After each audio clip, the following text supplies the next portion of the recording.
മതസ്പർദ്ധ വളർത്തി എന്നുള്ളതാണ് എനിക്കെതിരെയുള്ള കേസ്. ഞാനെവിടെയും മതസ്പർദ്ധ വളർത്തിയിട്ടില്ല. ഞാൻ അത്തരത്തിലുള്ള അമ്പലത്തിനെതിരെയോ മറ്റേത് മതത്തിനെതിരെയോ സംസാരിച്ച ആളുമല്ല, ഒന്നുമല്ല. കേസ് നിങ്ങൾ ഇപ്പം കണ്ടപ്പോൾ അത്ഭുതം തോന്നുകയാണ്. ഈ കേസിൽ പിന്നെ മല്ലുമാർ ട്രാവലിംഗ് എന്ന് പറഞ്ഞ ഒരു യൂട്യൂബ് വീഡിയോൻ്റെ അടിയിൽ ഞാനൊരു എന്താണ് ആ യൂട്യൂബ് വീഡിയോക്ക് ഒരു ലൈക്ക് അടിച്ചതാണ് പ്രശ്നം. അതിനാണ് ഇത്രയും വലിയൊരു കേസ് എൻ്റെ മേലെ ഒരു ചാർത്തിയത്. ഞാനിതിൽ രണ്ടാം പ്രതിയാണ്. ഈ മല്ലുമാർട്ട് ഒരു വീഡിയോ ചെയ്തതിന് അത് ഏകദേശം ഒരു അരമണിക്കൂറോളമുള്ള വീഡിയോയിന് അതിൽ ഞാൻ ലൈക്ക് അടിച്ചു പോയി. ഒന്നുമില്ല, അതിൽ സ്വാഭാവികമായിട്ട് ധർമ്മസ്ഥലയിൽ നടന്ന കൊലപാതകത്തെ പറ്റി പറയുന്ന വീഡിയോ ആണത്.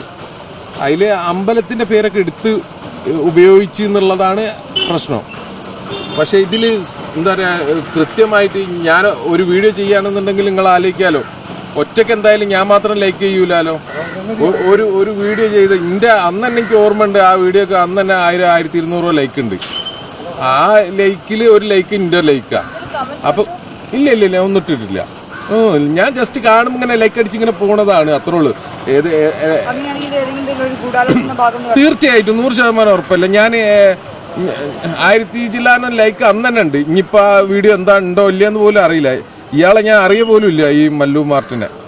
പക്ഷേ ഞാൻ ലൈക്ക് അടിച്ചതിന് ഇന്നെ മാത്രം ടാർഗറ്റ് ചെയ്യണമെന്ന് ആലോചിച്ച് നോക്കി.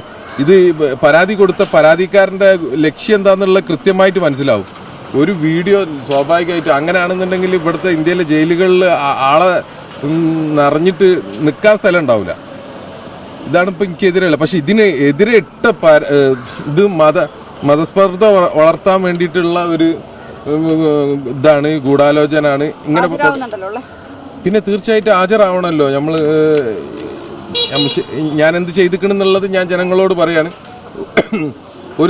എൻ്റെ ഭാഗത്തുനിന്നുള്ള സംസാരമോ മറ്റുള്ള കാര്യങ്ങളല്ല. ഇത്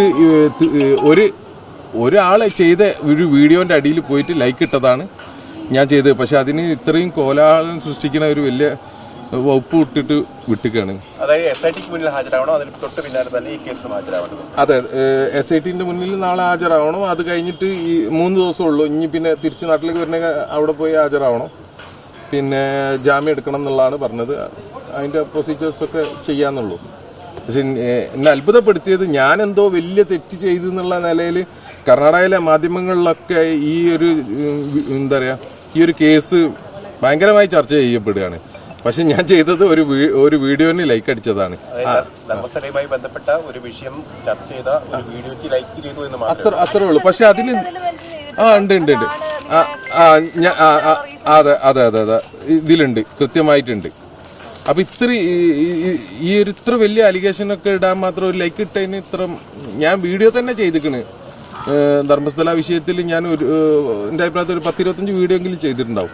പക്ഷെ അതിനൊന്നല്ല ഇന്നെ ഇതാക്കിയത്. അതിലൊന്നും ഞാനൊന്നും പറഞ്ഞിട്ടില്ല. ഞാൻ അമ്പലത്തിന്റെ നല്ലതേ പറഞ്ഞിട്ടുള്ളൂ. ഞാൻ ആ അമ്പലത്തിൽ ചെറുപ്പത്തിൽ എൻ്റെ ഫാദറിന്റെ കൂടെ പോയ ആളുമാണ്, ഭക്ഷണം കഴിച്ചതുമാണ്, അമ്പലത്തിലെ അന്നദാനത്തിൽ പങ്കെടുത്ത ആളുമാണ്. അപ്പം ഞങ്ങൾ അവിടെ ബിസിനസ് ചെയ്യുന്ന ആളും കൂടിയാണ്.